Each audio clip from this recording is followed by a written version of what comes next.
Amigos, irmãos queridos, desejo a todos um bom dia, com muita alegria em nossos corações. Hoje, lendo as instruções dos Espíritos, a nova era. Deus é único e Moisés é o Espírito que ele enviou em missão para torná-lo conhecido, não só dos hebreus, como também dos povos pagãos. O povo hebreu foi o instrumento de que se serviu Deus para se revelar por Moisés e pelos profetas, e as vicissitudes por que passou esse povo destinavam-se a chamar a atenção geral e a fazer cair o véu que ocultava aos homens a divindade. Os mandamentos de Deus, dados por intermédio de Moisés, contêm o germe da mais ampla moral cristã. Os comentários da Bíblia, porém, restringiam-lhe o sentido, porque, praticada em toda a sua pureza, não na teria então compreendido. Mas nem por isso os 10 mandamentos de Deus deixavam de ser um como, frontispício brilhante, qual farol destinado a clarear a estrada que a humanidade tinha de percorrer. A moral que Moisés ensinou era apropriada ao estado de adiantamento em que se encontravam os povos que ela se propunha regenerar. E esses povos, semi-selvagens, quanto ao aperfeiçoamento da alma, não teriam compreendido que se pudesse adorar a Deus de outro modo, que não por meio de holocaustos, nem que se devesse perdoar ao inimigo. Notável, do ponto de vista da matéria e mesmo das artes das ciências, a inteligência deles, muito atrasada, se achava em moralidade e não se houvera convertido sob o império de uma religião inteiramente espiritual. Era-lhes necessário uma representação semimaterial, qual que apresentava então a religião hebraica. Os holocaustos lhes falavam sentidos, do mesmo passo que a ideia de Deus lhes falava ao Espírito.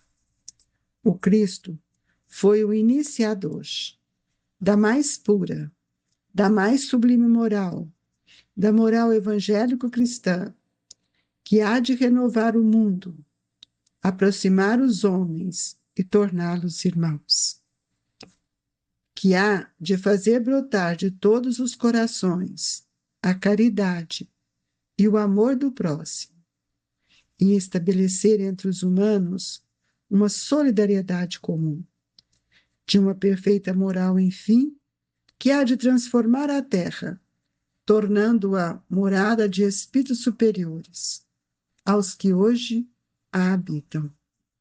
É a lei do progresso, a que a natureza está submetida, que se cumpre, e o Espiritismo é a alavanca de que Deus se utiliza para fazer que a humanidade avance. São chegados os tempos em que se hão de desenvolver as ideias para que se realizem os progressos que estão nos desígnios de Deus. Têm elas de seguir a mesma rota que percorreram as ideias de liberdade, suas precursoras. Não se acredite, porém, que esse desenvolvimento se efetue sem lutas. Não. Aquelas ideias precisam, para atingir a maturidade, de abalos e discussões, a fim de que atraiam a atenção das massas. Uma vez isso conseguido, a beleza e a santidade da moral tocarão os espíritos, que então abraçarão uma ciência que lhes dá a chave da vida futura e descerra as portas da felicidade eterna. Moisés abriu o caminho, Jesus continuou a obra, o Espiritismo a concluirá. O espírito israelita molhou-se 1861. Convido a todos a elevar os nossos pensamentos a Jesus, nosso mestre de amor e bondade, rogando a proteção para todos nós. Pai amantíssimo, Senhor de nossa vida, eis-nos aqui a orar, buscando a luz do entendimento para o nosso ser. Que o Evangelho seja sempre o farol a nos iluminar, ampliando o nosso olhar para a consciência, que tenhamos força e coragem para prosseguir. Auxilia-nos, Senhor, a conduzir os nossos passos, nossas escolhas, de acordo com a verdade. Que a paz, a esperança sejam constantes em nossa vida. Que assim seja, Senhor. Meus queridos irmãos, analisemos quanto nós temos sido agraciados pela espiritualidade, porque a leitura de hoje, já mostrando para nós a necessidade de compreendermos melhor todo esse patamar de ciência, de filosofia, de religião, que vai está mostrando para nós esse capítulo, Eu Não Vim Destruir a Lei, o papel do planejamento divino. E nós começamos a fazer reflexões sobre esse item da nova era, quando ele diz: Deus é único. E Moisés é o Espírito que ele enviou em missão para torná-lo conhecido não só dos hebreus. Por que dos hebreus? Porque os hebreus, eles eram politeístas. E como também dos povos pagãos. Por isso que Jesus recomenda aos discípulos não irem até os gentios, porque eles eram pagãos. E era preciso dar tempo para que todos pudessem compreender. E o povo hebreu foi um instrumento de que serviu Deus para trazer para a humanidade a primeira revelação por Moisés. E também pelos profetas que vieram trazendo as esperanças, aplainando os pensamentos, chamando a atenção para cair esse véu que ocultava toda a divindade. Nós vamos ver que dentro da primeira revelação, nós vimos o grande papel de Moisés quando ele recebe os mandamentos de Deus, contendo esse mandamento os germes da mais ampla moral cristã. Tão importante essa moral que Jesus vai nos mostrar quando ele vem, que ele fala que ele não veio destruir a lei, porque se ele tivesse destruído a lei, deixava de ter o valor da revelação, e ele não podia.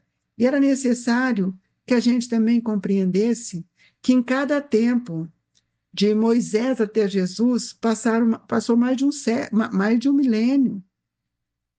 Quanto tempo foram vivendo esses espíritos até que chegou o momento de compreender a hora que Jesus teria que encarnar na Terra. E nós vamos ver que na Bíblia, se nós vamos olhar os mandamentos, eles restringem um pouco. Por quê? Porque eles não tinham o conhecimento que nós temos hoje, eles não tinham as noções que hoje nós temos. Mas nem por isso os 10 mandamentos deixou de ser como um frontispício brilhante, porque ele passou a ser um farol a iluminar toda a estrada da humanidade. Então, a moral de Moisés era apropriada ao estado de adiantamento daquele povo. E nós sabemos que ninguém pode dar saltos, a evolução não dá saltos. E foi Moisés que trouxe toda a primeira revelação para que preparasse o pensamento daquele povo que era preciso já encaminhar um novo modelo de vida, retirando da situação de semi-selvagens até chegar ao aperfeiçoamento da alma. Então, por isso que os espíritos nos trazem que o ponto de vista da matéria, mesmo das artes, da ciência, a inteligência deles era muito atrasadas. Então, eles se achavam em moralidade de uma forma muito simples, muito rudimentar. E era necessário uma representação semimaterial. O que eles acreditavam nisso, na representação semimaterial da religião hebraica, que era o povo hebreu, né?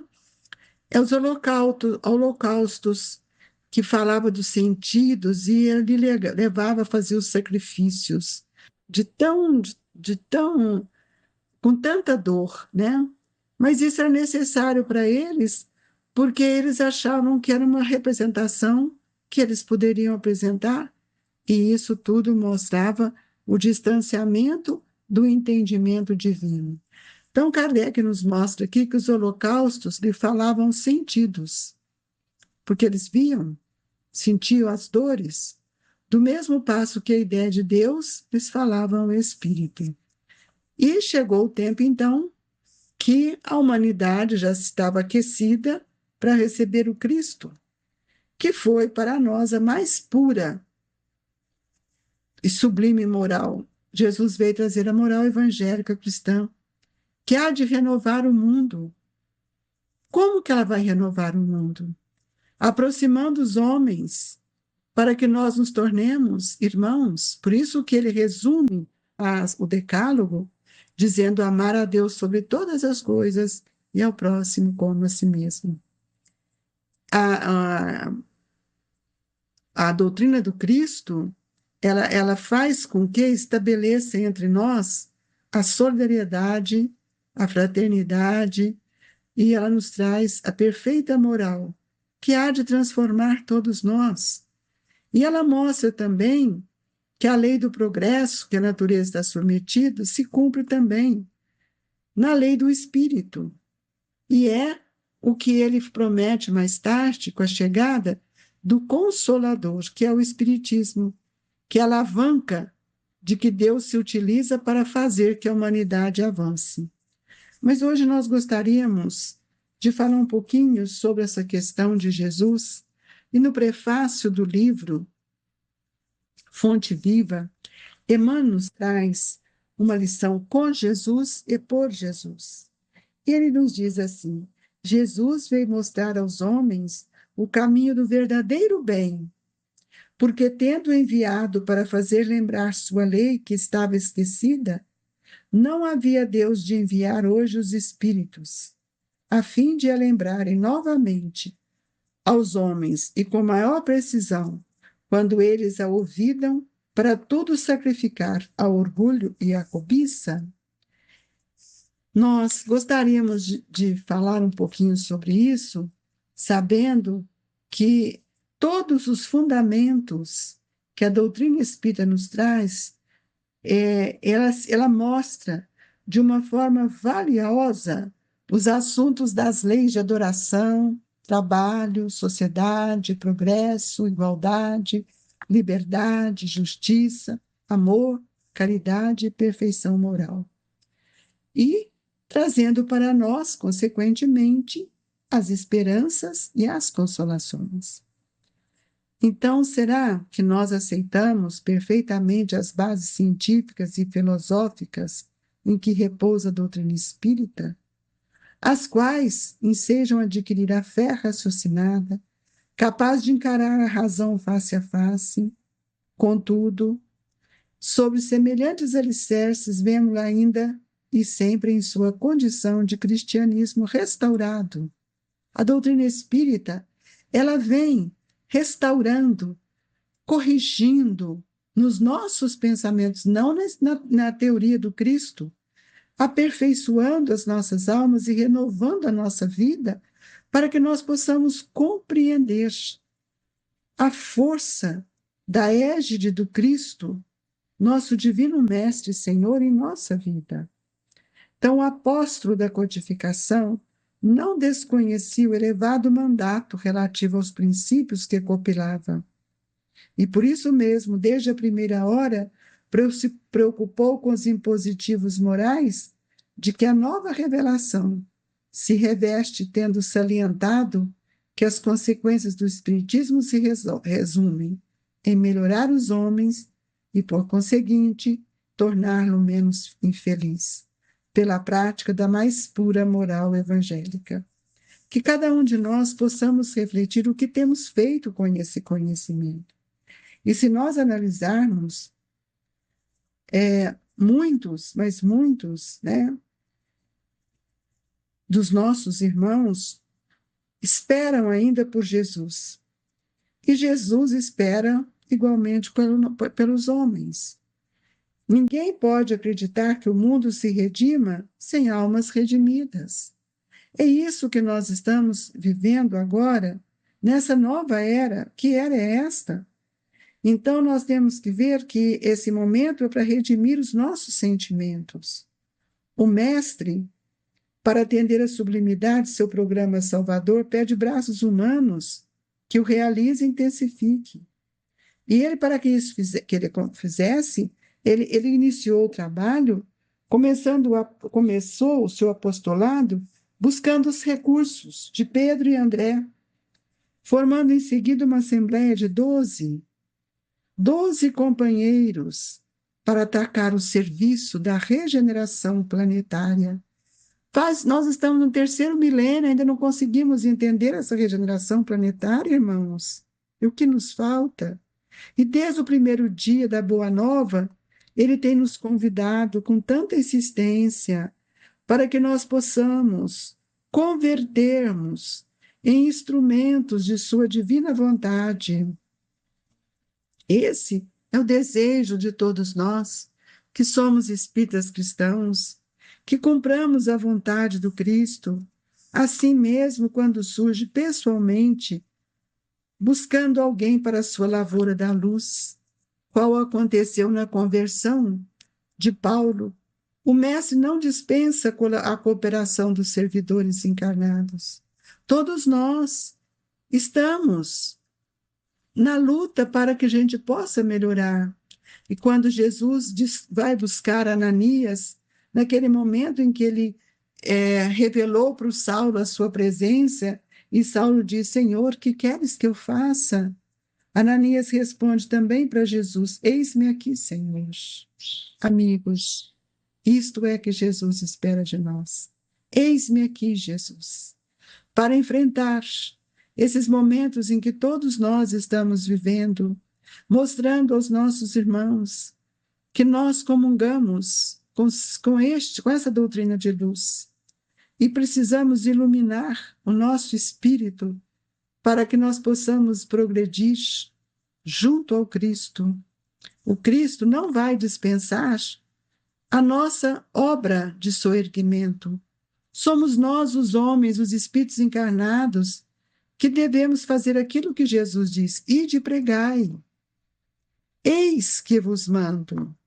Resplandeça a vossa luz diante dos homens. Que luz, se nós não estamos no bem, na caridade? E ele ainda diz: a seara é realmente grande, mas poucos são os ceifeiros.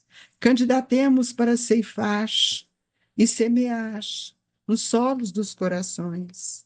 E essas afirmativas do Senhor provam a importância que ele dá a cada contribuição nossa em favor da evolução da humanidade. E aí fica o pedido de Jesus e o pedido de Emmanuel: amemos e trabalhemos, purificando e servindo sempre. Onde estiver um seguidor do Evangelho, aí se encontra um mensageiro do amigo celestial para a obra incessante do bem. Se você quer conquistar, angariar uma presença amiga desses amigos celestial, faça o bem. Trabalhe na caridade.